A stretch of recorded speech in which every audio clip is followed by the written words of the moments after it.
आज के मुख्य समाचार। सफाई कर्मचारियों ने महापौर का जताया आभार। जयराम ठाकुर ने निर्मला सीतारमण से की मुलाकात। चिट्टे के खिलाफ ठियोग में आज जोरदार प्रदर्शन। बारिश और बर्फबारी के बाद बागवानी कार्यों में जुटे बागवान। मुकेश अग्निहोत्री की प्रेस वार्ता।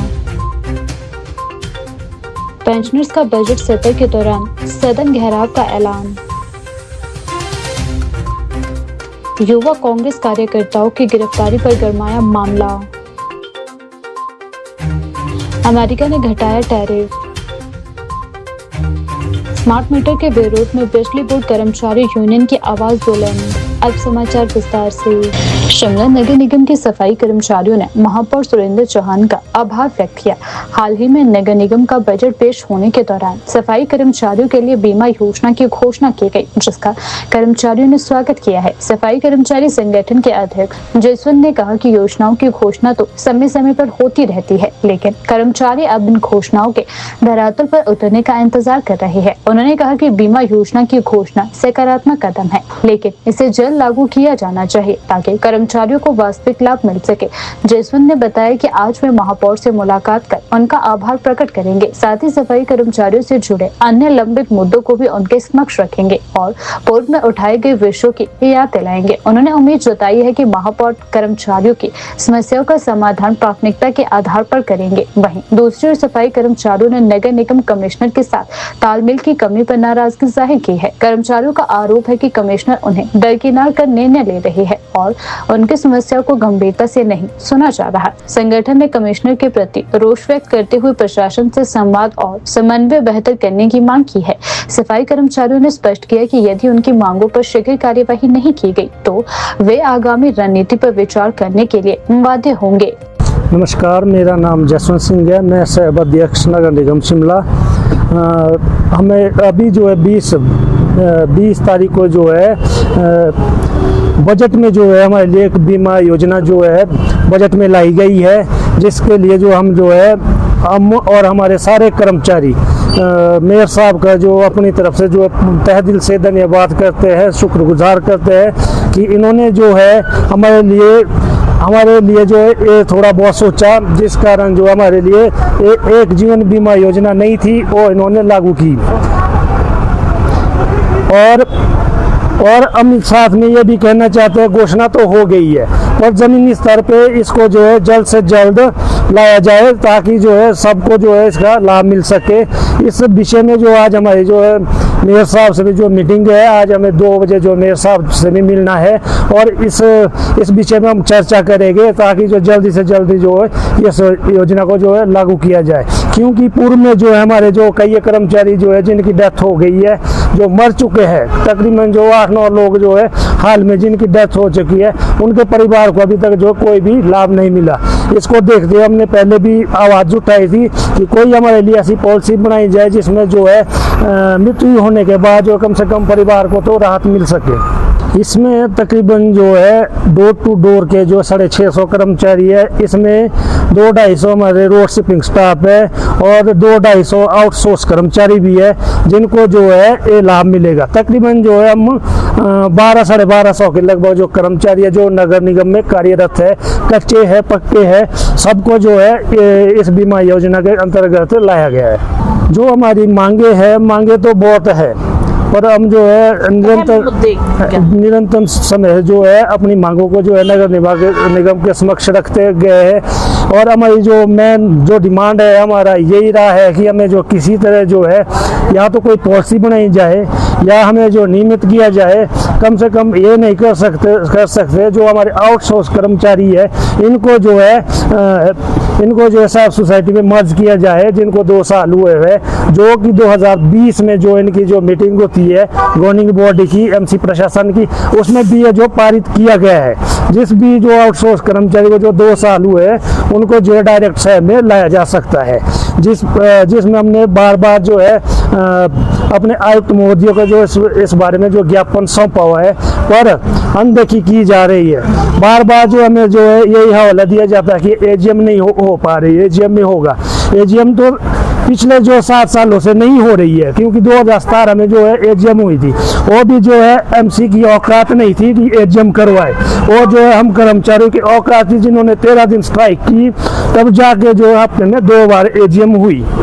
उसके बाद जो आज तक जो एमसी प्रशासन की तरफ से जो आज तक कभी भी एजीएम नहीं हुई है। हमें पूर्ण विश्वास है, हम मेयर साहब से बात करेंगे आज भी कि हमारी जो डिमांडें है, हमने उनके लिए पत्राचार भी लिख ली है, जिसके माध्यम से हम जो है मेयर साहब को अवगत कराएंगे हमारी क्या क्या समस्या और है। इन समस्याओं पर वो जो है आप इसका निदान जल्दी से जल्दी करवाए, क्योंकि एमसी प्रशासन तो गूंगा बहरा हो चुका है, क्योंकि वो सुन नहीं रहा है। 2-3 सालों से जो हमारी जो भी डिमांडें है नहीं सुन रहा है, क्योंकि 2023 में हमने जो ज्ञापन दिया हुआ है 32 सूत्रीय मांग पत्र, उसमें जो वार्तालाप करने के मोड़ में नहीं है, क्योंकि ऐसे अधिकारी बैठे हुए जो हमारे को जो इस काबिल नहीं समझते कि जो हम उनके साथ बैठ सके। पूर्व में ऐसे भी हमारे अधिकारी आए जो हमारे से कंधा मिला के एक थाली में जो खाना खाते थे हमारे साथ, पर आज की डेट में ऐसे अधिकारी आए जो हमारे साथ बैठ कर बात करने के लिए जो है जिनको तकलीफ होती है। ऐसे कर्मचारियों ऐसे अधिकारियों को जो शर्म आनी चाहिए मेरे हिसाब से, क्योंकि आज जो रीढ़ की हड्डी है वो जो सफाई कर्मचारी है, अगर सब आज देख रहे हैं पहाड़ों की रानी शिमला जो है आज इतना साफ सुंदर है, वो हमारी वजह से। अगर हमारी सुनवाई नहीं हो रही है तो ऐसे अधिकारी हमारी सुनवाई नहीं सुन रहे, ऐसे अधिकारियों का हम क्या कर सकते हैं। ऐसे अधिकारियों को तो जो है चुल्लू पर पानी में डूब जाना चाहिए और यहाँ से जितना जल्दी हो सके अपना तबादला करके कहीं दूसरी जगह जाना चाहिए। हिमाचल प्रदेश के पूर्व मुख्यमंत्री एवं नेता प्रतिपक्ष जयराम ठाकुर ने नई दिल्ली में केंद्रीय वित्त मंत्री निर्मला सीतारमण से शिष्टाचार भेंट की। इस दौरान उन्होंने हिमाचल प्रदेश की वर्तमान आर्थिक स्थिति और विकास से जुड़े मुद्दों पर चर्चा की। जयराम ठाकुर ने कहा कि पहाड़ी और कठिन भौगोलिक परिस्थितियों वाले हिमाचल के संतुलित विकास के लिए केंद्र सरकार का सहयोग बहुत जरूरी है। उन्होंने प्रदेश की वित्तीय मजबूती, आधारभूत ढांचे के विकास, आपदा राहत और अन्य विकास परियोजनाओं के लिए अधिक से अधिक आर्थिक मदद देने का अनुरोध किया। उन्होंने केंद्र सरकार द्वारा अब तक दिए गए सहयोग के लिए आभार जताया।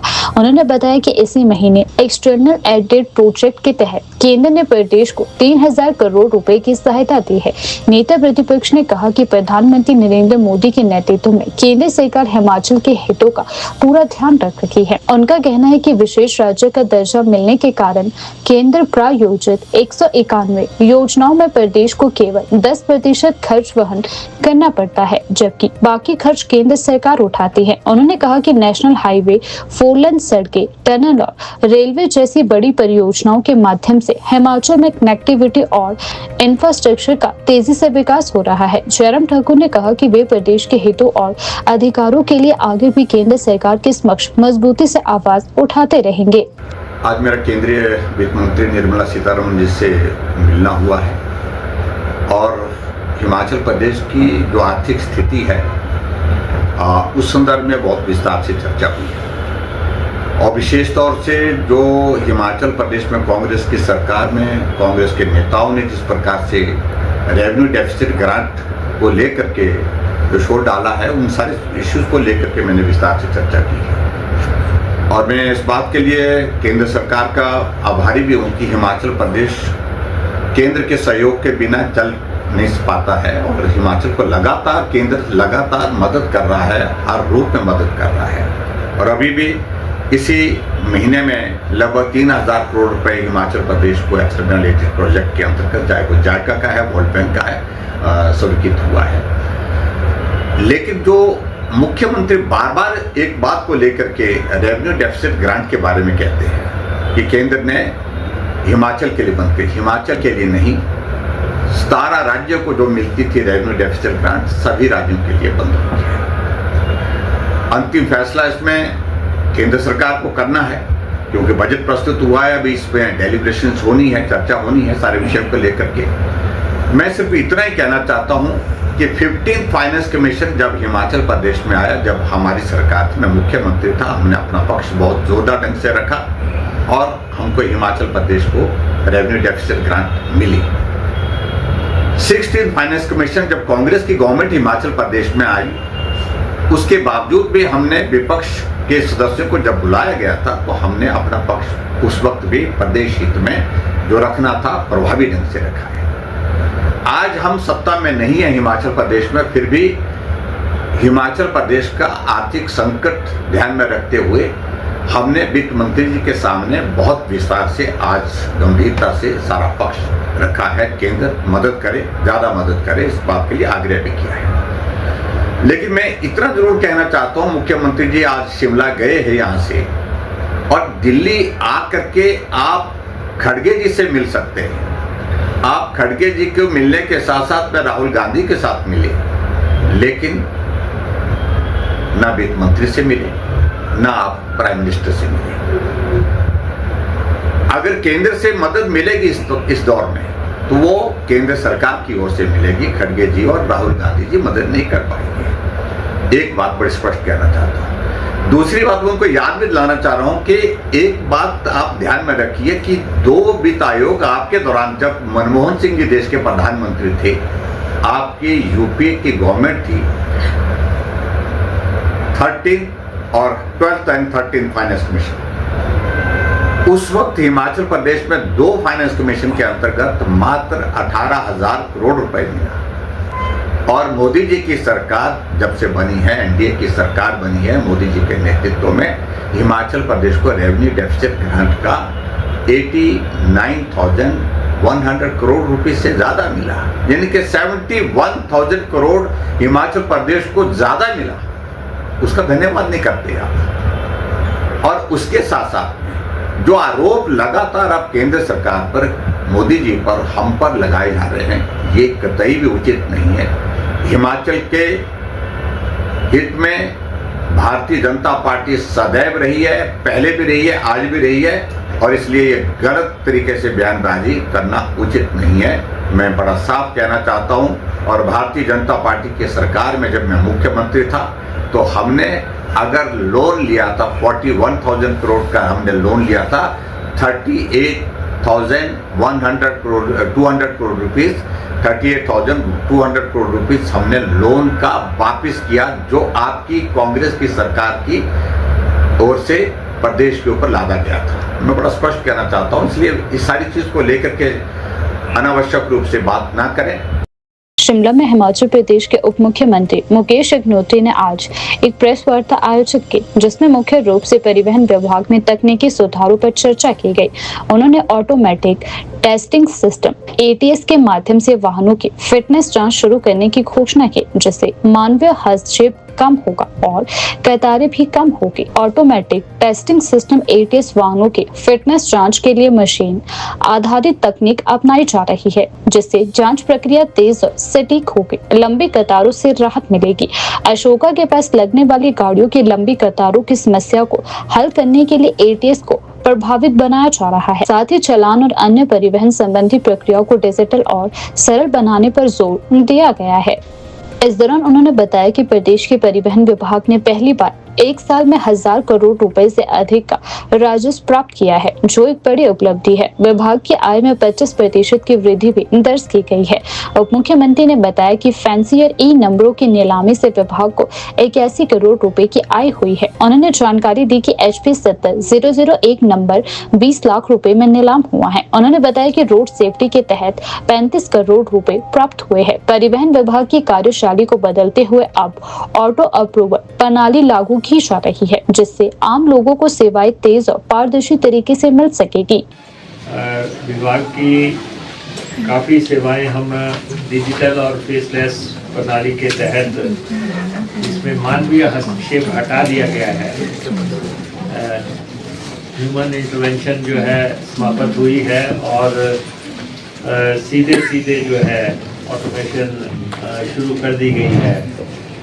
और ये एक बहुत बड़ा पारदर्शी और विश्वसनीय प्रोसीजर जो है ट्रांसपोर्ट में लागू किया गया है। तो एक तो सबसे पहले मैं आपको सूचित करना चाहता हूं कि ट्रांसपोर्ट डिपार्टमेंट का रेवेन्यू जो है 1,000 करोड़ को पार कर गया है। 1,000 करोड़ रुपया की राशि जो है एक साल के अंदर अकेले ट्रांसपोर्ट डिपार्टमेंट ने अर्जित की है, जो कि एक बहुत बड़ी उपलब्धि है। और अगर हम पूर्व शासन के 3 साल को देखें और कांग्रेस पार्टी के 3 साल को देखें, तो हमने 3 साल में 2744 करोड़ रुपया रेवेन्यू अर्जित किया है। और उस समय 3 साल में जो है 1564 करोड़ रुपया अर्जित हुआ था। तो एक बहुत बड़ा जो है हाइक जो है ट्रांसपोर्ट की अर्निंग में, डिपार्टमेंट की अर्निंग में हुआ है। तो लगभग 75% की ये इंक्रीज है। तो एक ट्रांसपोर्ट डिपार्टमेंट एक रेवेन्यू अर्निंग करने वाला एक मेजर डिपार्टमेंट हिमाचल प्रदेश में कायम होता जा रहा है। और देश के उन राज्यों में होंगे जो कि सर्वाधिक राशि, प्रोत्साहन राशि जितनी हो सकती है मैक्सिमम, उस सीमा के आसपास हम लगभग पहुंच गए हैं। और 93 करोड़ रुपए की प्रोत्साहन राशि। और इसके लिए मैं ट्रांसपोर्ट के डायरेक्टर, हमारे अधिकारी, उन सबको मैं, कर्मचारी, उन सबको मैं बधाई देना चाहता हूं कि उन्होंने मानकों को बड़ी संजीदगी से पूरा किया है। और थर्डली जो है, जो फैंसी नंबर हैं, हमने शुरू किया था फैंसी नंबर्स के बिक्री का, और हमें ई नीलामी के माध्यम से भी जो है 81 करोड़ रुपए की अर्निंग हुई है। 81 करोड़ रुपए हमें नंबरों की बिक्री से भी आया है। और जो एक नंबर की बिक्री है वो हम 4.5 करोड़ रुपया हमें उससे भी आया है। तो ये जो रेवेन्यू के हिसाब से हमें जो 1000 करोड़ को हमने पार किया है, उसमें हमारे प्रोत्साहन राशि हमें 93 करोड़ रुपये मिली है। और हमें 81 करोड़ रुपया नंबरों की बदौलत भी मिला है। बाकी जो हमारा रोज़मर्रा की कार्य प्रणाली है उससे तो हमें मिलता ही है। और फैंसी नंबरों की वैसे मैं आपको जानकारी देना चाहता हूँ थोड़ा सा आपके नॉलेज के लिए। पर 3 जून 2024 को ये नीलाम हुआ, ये 20 लाख रुपए का गया है। और HP 64D 0001 जो है, जो सोलन से, आरटीओ सोलन के यहाँ जो 93 करोड़ हमें मिला है, उसमें हमें जो तो हमने बेहतरीन मानकों पे काम किया है, उसमें हमें 58 करोड़ रुपए 58.96 की राशि हमें प्राप्त हुई है। और जो हमने रोड सेफ्टी में काम किया है उसमें हमें 35 करोड़ रुपए जो है हासिल हुए हैं। तो ये विभाग जो है की एक उपलब्धि है। और फिर सबसे एक अहम काम था कि जो हमारे प्रदेश में लगभग 35,000 के आसपास टैक्सियां हैं, और ये टैक्स जो है 12 साल है। और ये सिर्फ हिमाचल का नहीं था, ये राष्ट्रव्यापी मुद्दा था। लेकिन हमने इसमें पहल ली और हमने ये मसला केंद्र सरकार से उठाया। और लगातार पिछली 2 साल डिजिटल फिटनेस प्रमाण पत्र हमने दे दिया है। तो इसलिए अब ट्रांसपोर्ट डिपार्टमेंट की कार्यशैली बदल रही है। सारा ऑटो अप्रूवल पे आ रहा है और वो लोड करेंगे, लेकिन उनको जो है ट्रांसपोर्ट के दफ्तरों के चक्कर नहीं लगाने पड़ेंगे, ऑफिसर्स के पास नहीं जाना पड़ेगा, बाबुओं के पास नहीं जाना पड़ेगा। और उनका दिन वेस्ट नहीं होंगे लोगों के कि वो जो है MBI को ढूंढ रहे हैं, RTO को ढूंढ रहे हैं या STM को ढूंढ रहे हैं। वो सारा जो है हमने बीच में से निकाल दिया है। और फिर एनफोर्समेंट प्रणाली डिजिटल करने का बात है। और इसमें ई डिटेक्शन ITMS से स्वचालित निगरानी करने का, और ई चलान जो है, चलान जो आपका होगा वो डिजिटल प्रणाली से चलान होगा, और डिजिटल प्रणाली से वहाँ भुगतने का भी जो है वो भी प्रावधान जो है दोनों साथ हो जाएंगे। तो ये नहीं है कि वो आके जो है चलान भुगतने के लिए अपना समय तोड़ें और आएँ और या अदालतों में उनको जाना पड़े। तो वो सारी सुविधाएं भी जो है यहाँ पे हमने शुरू कर दी हैं। और अब इसके बाद आगे का जो काम है ATS का काम है, ऑटोमेटिक टेस्टिंग सिस्टम। वाहन की फिटनेस की जो कतारें लगती हैं, आप देखते हैं कि यहाँ भी अशोकी के पास आप बहुत लंबी 1-2 किलोमीटर लाइनें लगी रहती हैं गाड़ियों की।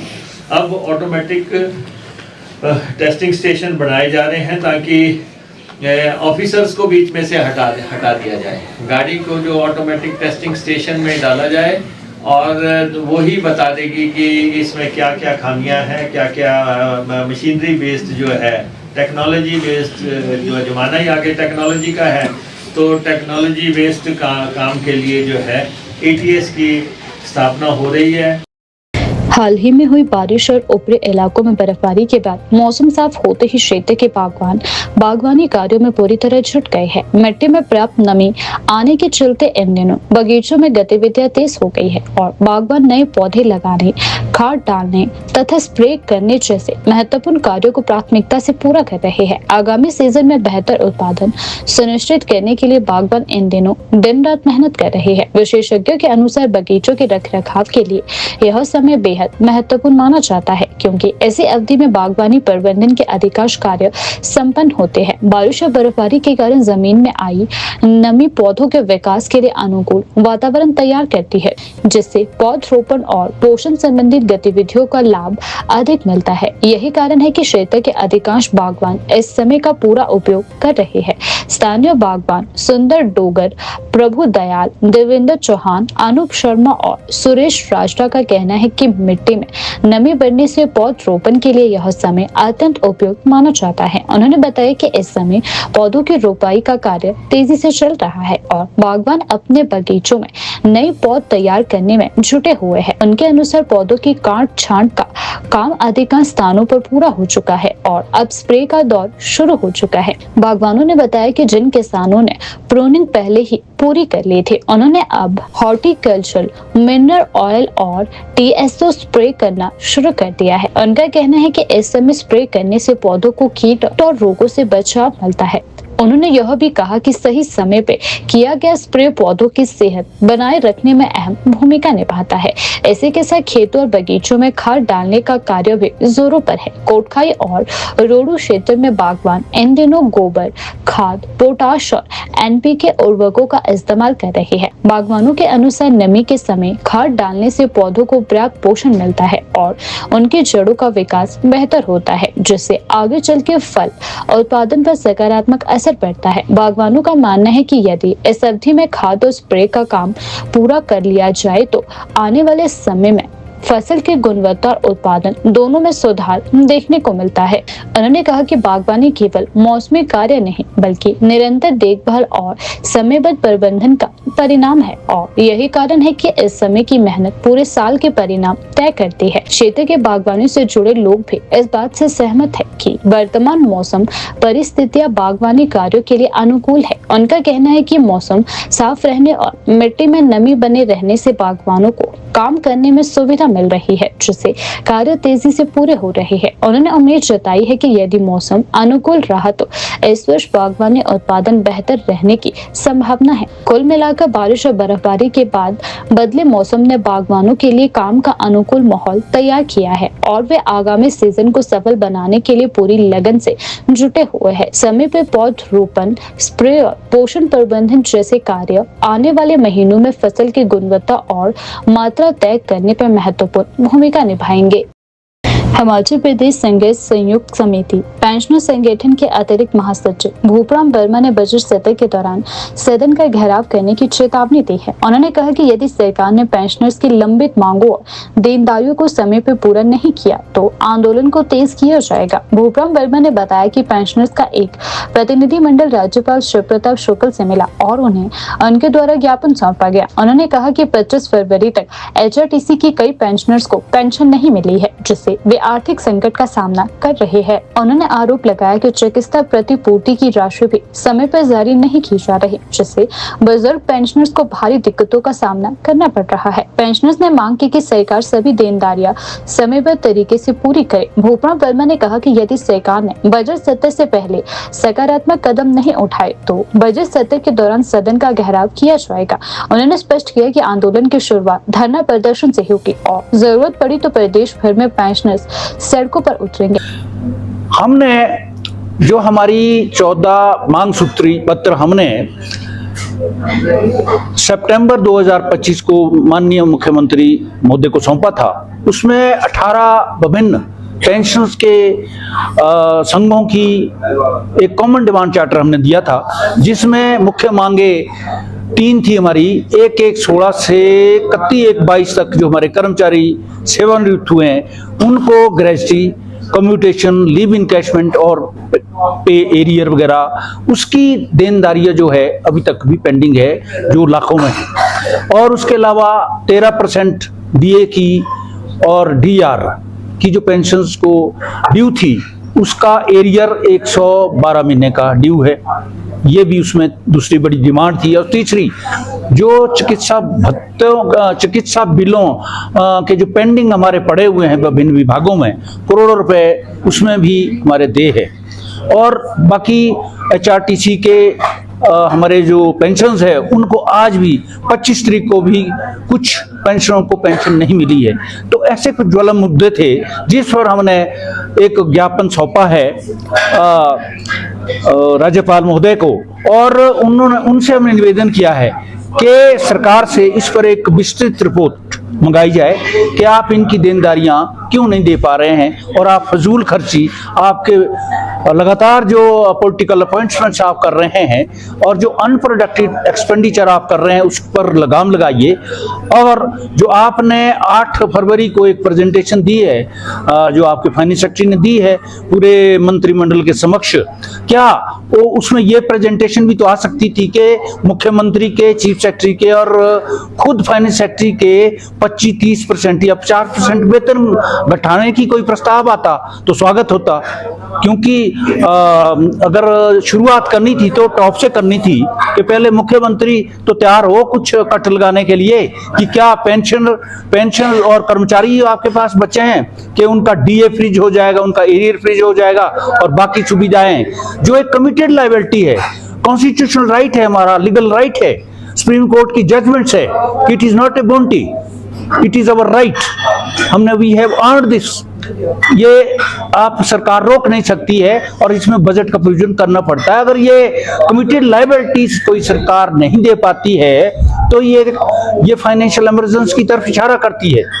तो ये चीजें सारी हमने रखी है। और इसके अलावा और भी हमने बात कही है कि हर फ्रंट में कर्मचारियों की जो देनदारियां हैं जिसमें DA शामिल है उनका भी और एरियर भी शामिल है, पिछले सरकार से हमारे को सिर्फ 50,000 रुपया उस वेतन की अदायगी को हो पाई है, बाकी हमारे को कुछ नहीं मिला है।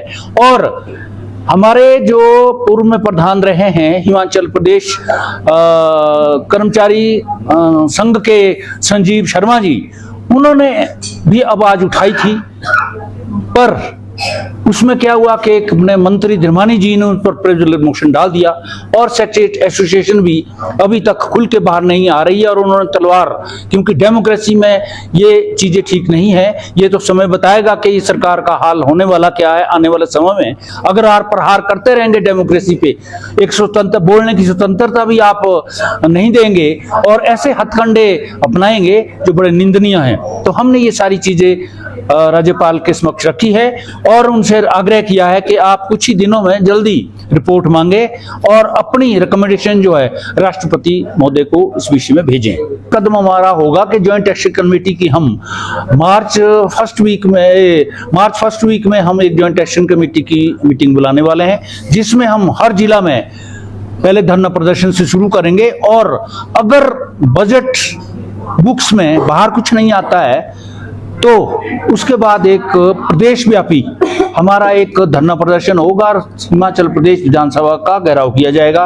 ये हमारी अगली प्लानिंग है और अगर तब भी कुछ नहीं होता है तो हम दिल्ली की तरफ भी कूच करेंगे। प्रति शासन लगाना तो ये देखना कॉम्पिटेंट अथॉरिटी है, जिसमें माननीय राज्यपाल महोदय देखेंगे कि स्थिति क्या बनती है। ये चीज उनके जो चीजें सामने आएगी वही अथोराइज्ड हैं, उसके बारे में हम ज्यादा कमेंट्री भी नहीं करना चाहते हैं। पर हमने एक बात रखी है कि हम नहीं चाहते हैं कि यहाँ राष्ट्रपति शासन लगे। कब लगे? अगर ये कुछ भी ना कर पाए, अगर देनदारियां नहीं दे पाएंगे, आप तनख्वाह बंद कर दें कर्मचारियों की, पेंशनों की पेंशन बंद कर देंगे, तो जो अपने कर्मचारियों की तनख्वाह देने में ही असफल हो जाएंगे, बाकी जो पॉपुलर गवर्नमेंट होती है उनके वेलफेयर स्टेट में जो और एक्टिविटी होती है, आपके डेवलपमेंट्स के कार्य सारे ठप पड़ जाएंगे। आप विधायकों को विधायक निधि में पैसा नहीं दे पा रहे, ठेकेदारों की पेमेंट नहीं कर रहा है, आउटसोर्स को आप कुछ नहीं दे पा रहे हैं, आप बसेस के जो बच्चों के पास बने वो भी कैंसिल करने जा रहे हैं। तो ऐसी अगर दुर्दशा हो गई, ये वित्तीय कुप्रबंधन की कगार पे है ये सरकार, तो फिर अब आशा क्या करेंगे? आप यही बोलेंगे कि आप राष्ट्रपति शासन लगाए। नशे और चिट्टे के बढ़ते मामलों के खिलाफ ठियोग में आज जोरदार विरोध प्रदर्शन किया गया। इस आंदोलन को स्थानीय व्यापार मंडल और व्यापारियों का पूरा समर्थन मिला है। व्यापारियों ने नशे के खिलाफ एकजुटता दिखाते हुए 2 घंटे तक बाजार बंद रखने का निर्णय लिया। व्यापारियों का कहना है कि चिट्टे जैसी घातक नशे की लत युवाओं को बर्बाद कर रही है और समाज के लिए गंभीर खतरा बनती जा रही है। व्यापार मंडल के पदाधिकारियों ने कहा कि बाजार बंद किसी राजनीतिक उद्देश्य से नहीं बल्कि समाज को नशा मुक्त बनाने के लिए किया गया है। उन्होंने प्रशासन से मांग की है कि नशा तस्करों के खिलाफ सख्त कार्यवाही की जाए और क्षेत्र में पुलिस गश्त बढ़ाई जाए। आज सुबह से 11 बजे तक ठियोग बाजार पूरी तरह बंद रहा, जिसमें बड़ी संख्या में लोग शामिल हुए। प्रदर्शन के माध्यम से सरकार और प्रशासन को कड़ा संदेश देने की तैयारी की गई। क्षेत्र में नशे के कारोबार को किसी भी सूरत में बर्दाश्त नहीं किया जाएगा, ऐसे नारों के साथ पूरा बाजार गूंज उठा। स्थानीय लोगों ने इस पहल का स्वागत किया है और उम्मीद जताई है कि इस जन आंदोलन से नशे के खिलाफ मजबूत माहौल बनेगा।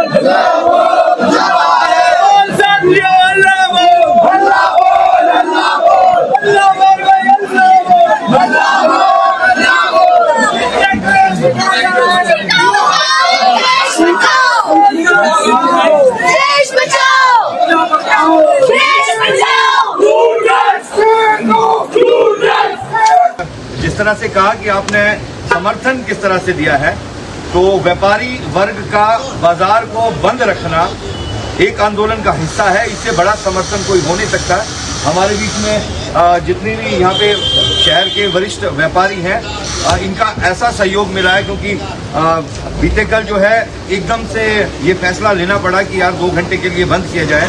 पहले युवा जागरूक मंच का कहना था कि 12 बजे से 2 बजे के बीच में बाजार को बंद किया जाए। तो हमने इसमें सोचा कि हम जो बाजार जो है 8:30 पौने 9 बजे खुल जाता है वो 11 बजे तक बंद रखा जाएगा। और यही जो है इसी तरह से जो है ये समर्थन दिया जा रहा है। और इसके पीछे कारण ये है, आप जान सकते हैं कि जिस तरह से जिस चिट्टे की बात कर रहे हैं और इस चिट्टे को लेकर आज सरकार को गंभीर होना बहुत ज़रूरी है। और ठियोग से ये पहल हुई है, और अगर समय रहते ही ये गंभीर नहीं हुआ गया तो आप समझ नहीं सकते ग्रोवर जी की कितने लोगों की जान जो है आज तक जा चुकी है। ऑफिशियली कोई डाटा इसका मिलता नहीं है, लेकिन 15 साल, 18 साल, 20 साल, 22 साल के बच्चे इसमें जान गंवा चुके हैं। और रही बात इसकी कि भैया आप 40 साल के हो गए, 50 साल के हो गए, तो अब आपको कुछ नहीं हो सकता, तो माफ़ कीजिएगा, इसमें 55 साल, 60 साल के लोग भी जो है शामिल पाए गए। हिमाचल प्रदेश की कई जगहों से तो ऐसी खबरें भी मिली कि बुजुर्ग महिलाएं भी जो अधेड़ उम्र की, मतलब जो ऐसा कहा जा सकता है कि 60-65 साल की जो महिलाएं हैं वो भी जो है वो चिट्टे का कारोबार कर रही है। तो ये बिल्कुल सही है, इसको ऐसा नहीं कहा जा सकता कि ये कानून का मजाक है, लेकिन इसका कानून ही ऐसा बनाया गया। अभी सरकार ने एक और हाल ही में फैसला लिया है कि पहले आप 2 बोतल शराब की ले जा सकते थे, लेकिन अगर उससे ज्यादा आपके पास मिलती थी तो आपके ऊपर मुकदमा होता था। लेकिन अब वो कानून बना दिए कि आप 6 बोतल लेकर जा सकते हैं, मतलब 4 लोग गाड़ी में बैठे हैं तो वो 6-6 करके डिवाइड करेंगे, 24, मतलब 2 पेटी का प्रावधान सरकार ने कर दिया कि इधर से उधर जो है वो कैसे जा सकती है। और वैसे ही इसको लेकर हम ये एक ही बात कह रहे हैं, ना सिर्फ हिमाचल प्रदेश सरकार को बल्कि केंद्र सरकार को इतने कड़े नियम लाने होंगे कि आप समझ नहीं सकते। डॉक्टर इसमें पकड़े गए हैं जी, वकील इसमें पकड़े गए हैं, पुलिसकर्मी इसमें पकड़े गए हैं, और अन्य विभागों में बैंक कर्मी पकड़े गए हैं। तो यार सरकारी कर्मचारी अच्छी खासी तनख्वाह लेने के बाद भी आप समझिए वो क्यों पकड़े गए हैं। यार इसका सेवन जो है वो एक बार किसी तरीके से करवाया जाता है, बस उसके बाद आदमी पीड़ित हो जाता है, और उस पीड़ित आदमी को सहयोग की जरूरत है। सरकार को कानून के साथ साथ व्यवस्था लानी होगी कि जो लोग इसके बीच में फंस चुके हैं उनको कैसे बचाया जाए। जब भी ये पकड़े जाए तो इनको अंदर ही रखा जाए, नहीं तो 3 दिन के बाद बाहर निकलते भी रोड दूसरा गेड़ा मारते हैं, इसमें क्या फायदा। कईयों के नाम 10-10 के चले हुए, तो क्या फायदा है।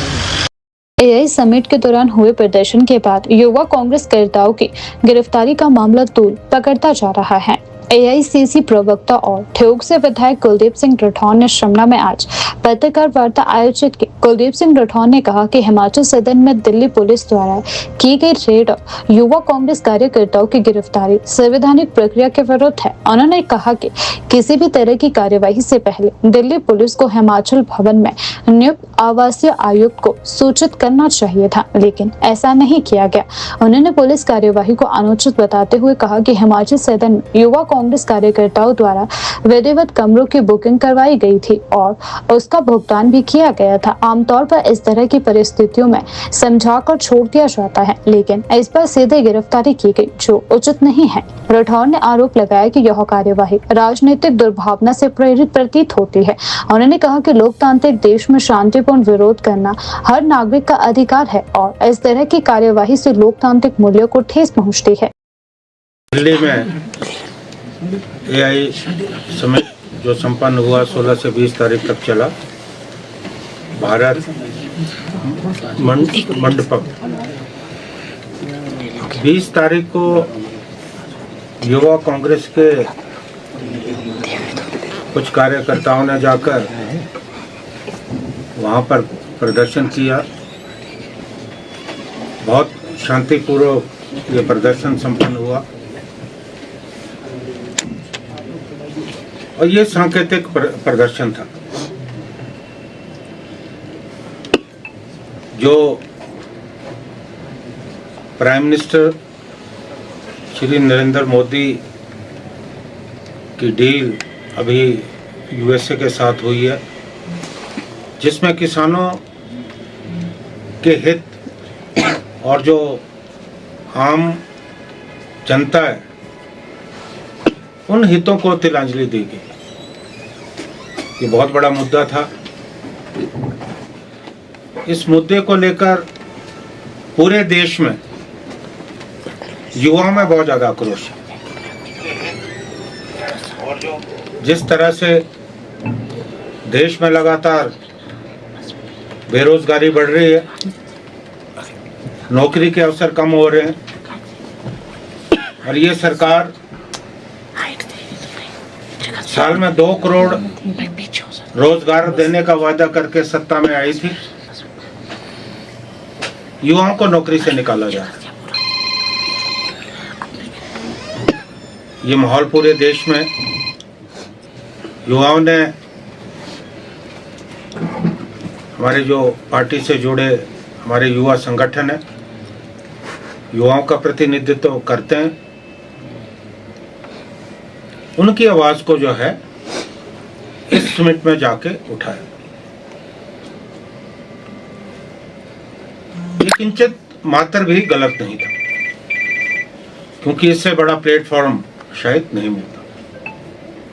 उसके बाद जो प्रतिक्रिया हुई, कहाँ तो ये सरकार युवाओं के जो मुद्दे हैं, देश के जो मुद्दे हैं, किसानों के जो मुद्दे हैं, उन पे गौर करती एकदम प्रतिशोध की भावना से सरकार ने काम करना शुरू किया।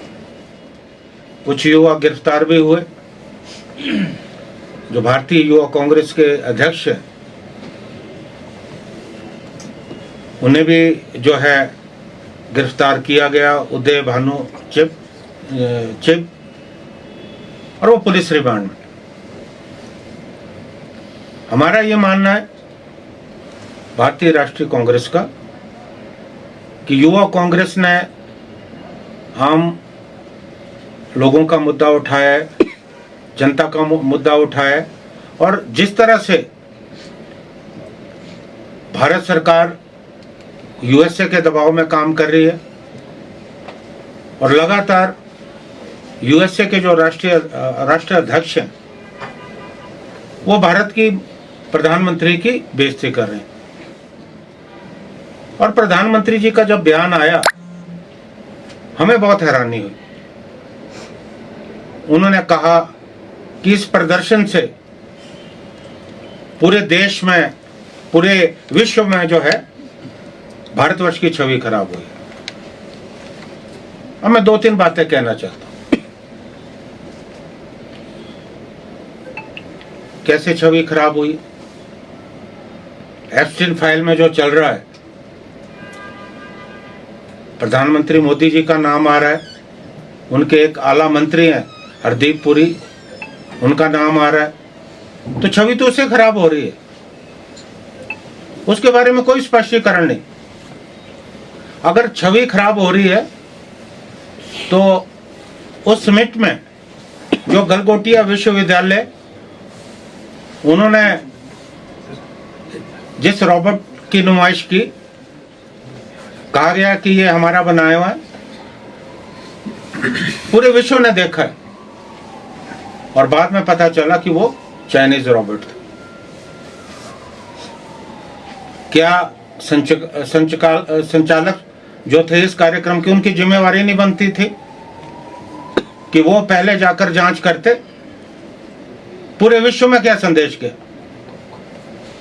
और बाद में जब शोर मचा,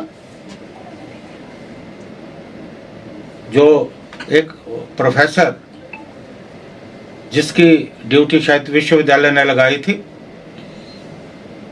उसे निलंबित किया गया और कायदे से विश्वविद्यालय की मान्यता जो है रद्द होनी चाहिए थी, क्योंकि ये देश की प्रतिष्ठा और अस्मिता से जुड़ा मामला था। कितना बड़ा झूठ जो है पूरी दुनिया के सामने परोसा गया, उसे देश की छवि खराब हुई। अमेरिका की ओर से भारत से आयात होने वाले वस्त्र उत्पादों पर टैरिफ दर 50% से घटाकर 18% किए जाने से हिमाचल प्रदेश के औद्योगिक क्षेत्र को बड़ी राहत मिली है। बीते लगभग 1 वर्ष से वैश्विक मंदी और ऊंचे शुल्क के कारण प्रभावित हो रही प्रदेश की धागा मिलों में अब उत्पादन बढ़ने की उम्मीद जगी है। उद्योग से जुड़े जानकारों का अनुमान है कि अमेरिकी बाजार के दोबारा सक्रिय होने से प्रदेश में प्रति माह 700 से 1000 टन तक अतिरिक्त धागे की आपूर्ति संभव हो सकेगी। हिमाचल प्रदेश के ऊना, बद्दी, बरोटीवाला, काला अम्ब और पोंटा साहिब जैसे औद्योगिक क्षेत्र में 1.5 दर्जन से अधिक धागा मिलें संचालित हैं। इन इकाइयों में कॉटन, ब्लेड और प्लास्टिक धागे का उत्पादन किया जाता है, जिसकी सप्लाई देश विदेश की प्रमुख वस्त्र निर्माण कंपनियों को की जाती है। इन कंपनियों में तैयार धागे से तौलिए, कंबल, टी शर्ट, जीन्स पैंट, कमीज और अंडरगारमेंट्स जैसे ऐसे उत्पाद बनाए जाते हैं जिन्हें आगे अमेरिका और यूरोप सहित कई देशों में निर्यात किया जाता है। सूती वस्त्रों की वैश्विक मांग में अमेरिका और यूरोप की प्रमुख भूमिका रही है। ऐसे में अमेरिकी बाजार में शुल्क कम होना प्रदेश के उद्योग के लिए एक महत्वपूर्ण अवसर के रूप में देखा जा रहा है। रूस यूक्रेन युद्ध और इसके बाद अमेरिका द्वारा लगाए गए 50% टैरिफ ने भारतीय वस्त्र उद्योग को गहरा झटका दिया था और शुल्क के कारण भारतीय उत्पाद वहां लगभग 1.5 गुना महंगे हो गए थे, जिससे अमेरिकी कंपनियों ने खरीद कम कर दी। इसका सीधा असर हिमाचल की धागा मिलों पर पड़ा और उत्पादन 30 से 40% तक घट गया। कई बड़ी कंपनियों को छूट देकर या कम लाभ पर उत्पादन जारी रखना पड़ा ताकि बाजार में अपनी पकड़ बनाए रखी जा सके। हालांकि उद्योग प्रतिनिधियों के अनुसार यह व्यवस्था लंबे समय तक टिकाऊ नहीं थी और कई इकाइयों पर आर्थिक दबाव बढ़ता जा रहा था। टैरिफ कम होने के बाद अब अमेरिकी बाजार में भारतीय उत्पादों की बढ़ने की संभावना है। उद्योग जगत का अनुमान है कि पूरे प्रदेश में करीब 1000 टन अतिरिक्त धागे की मांग बढ़ सकती है। यहाँ से धागा वस्त्र निर्माण कंपनियों को भेजा जाता है जो तैयार कपड़ा अमेरिका निर्यात करती है। बिरला कंपनी बद्दी के कार्यकारी अध्यक्ष रोहित अरोड़ा ने बताया कि ऊंचे शुल्क के कारण पहले माल अमेरिकी बाजार में नहीं बिक पा रहा था और धागे की मांग घट रही थी। उन्होंने कहा कि टैरिफ घटने से स्थिति में सुधार की उम्मीद है और उत्पादन में वृद्धि के संकेत मिल रहे हैं। वर्धमान समूह से जुड़े फैब्रिक हैंड मुकेश बंसल ने बताया कि 32 स्थित इकाइयों में गैप, PVH, टारगेट और हैंस जैसे अंतरराष्ट्रीय ब्रांडों के लिए धागा तैयार किया जाता है। अमेरिका में मांग घटने के कारण उत्पादन कम करना पड़ा था, लेकिन अब शुल्क घटने के बाद उत्पादन में 30 से 35% तक की वृद्धि की संभावना है। उद्योग विशेषज्ञों का मानना है कि उत्पादन बढ़ने से न केवल मिलों की आर्थिक स्थिति सुधरेगी बल्कि रोजगार और स्थानीय अर्थव्यवस्था पर भी सकारात्मक प्रभाव पड़ेगा। कच्चे माल की खरीद, परिवहन, पैकेजिंग और सहायक उद्योगों में भी गतिविधियां बढ़ने की संभावना है। टैरिफ में कमी को उद्योग जगत वैश्विक प्रतिस्पर्धा में भारतीय वस्त्र क्षेत्र के लिए अवसर के रूप में देख रहा है। यदि अंतर्राष्ट्रीय मांग स्थिर बनी रहती है तो प्रदेश की धागा मिलें निर्यात बढ़ाकर अपनी क्षमता का बेहतर उपयोग कर सकेगी। विशेषज्ञों का कहना है कि यह राहत उद्योग को मंदी के दौर से उभरने में मदद कर सकती है और आने वाले महीनों में उत्पादन व निर्यात दोनों में सुधार देखने को मिल सकता है। हिमाचल प्रदेश राज्य विद्युत बोर्ड कर्मचारी यूनियन ने स्मार्ट मीटर लगाने के फैसले का विरोध तेज कर दिया है। यूनियन के प्रदेश अध्यक्ष नीतीश भारद्वाज और महासचिव प्रशांत शर्मा ने शिमला में बयान जारी कर सरकारों केंद्र की नीतियों पर सवाल उठाए। यूनियन पदाधिकारियों ने कहा कि जब सामान्य सस्ते मीटर उपभोक्ताओं की जरूरत पूरी कर रहे हैं तो महंगे मीटर लगाने की क्या आवश्यकता है। उनका तर्क है कि इससे आम उपभोक्ताओं और विभाग पर अनावश्यक आर्थिक बोझ पड़ेगा। उन्होंने आरोप लगाया कि आरडीजी योजना बंद होने के बाद केंद्र सरकार का हिमाचल प्रदेश के प्रति रवैया सौतेला रहा है, जो दुर्भाग्यपूर्ण है।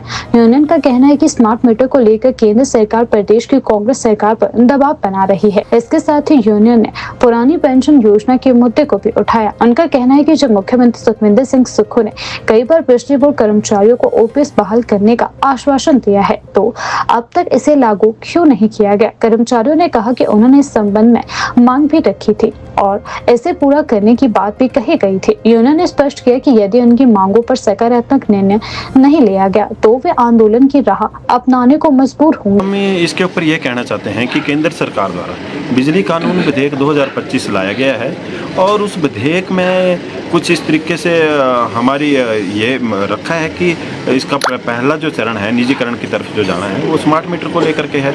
इस विधेयक में लिखा है कि कोई भी निजी घराने का कंपनी आकर के किसी भी कंज्यूमर को जो अपनी बिजली भेज सकता है, जिसके लिए जो प्राइवेट करने के लिए निजीकरण की तरफ ले जाने के लिए बिजली बोर्डों को स्मार्ट मीटर लगाया जा रहा है। हम कहना चाहते हैं कि आज देश का 27 लाख कर्मचारी जो है इसका विरोध कर रहा है और प्रदेश के अंदर भी इसका आज विरोध हो रहा है। कर्मचारी भी कर रहा है, पेंशन भी कर रहा है और साथ में बिजली उपभोक्ता भी मिलकर कर रहा है। आप मीडिया के माध्यम से देख सकते हैं कि लोग इसका स्मार्ट मीटर का विरोध करें। हम कहना चाहते हैं कि जब हम 12.5 लाख लोगों को राज्य सरकार फ्री की बिजली दे रही है तो इस तरीके का मीटर जो 10,000 उसकी कीमत है, वो ऐसा थोपना कोई संभव नहीं है कि कंज्यूमर के ऊपर थोपा जाए।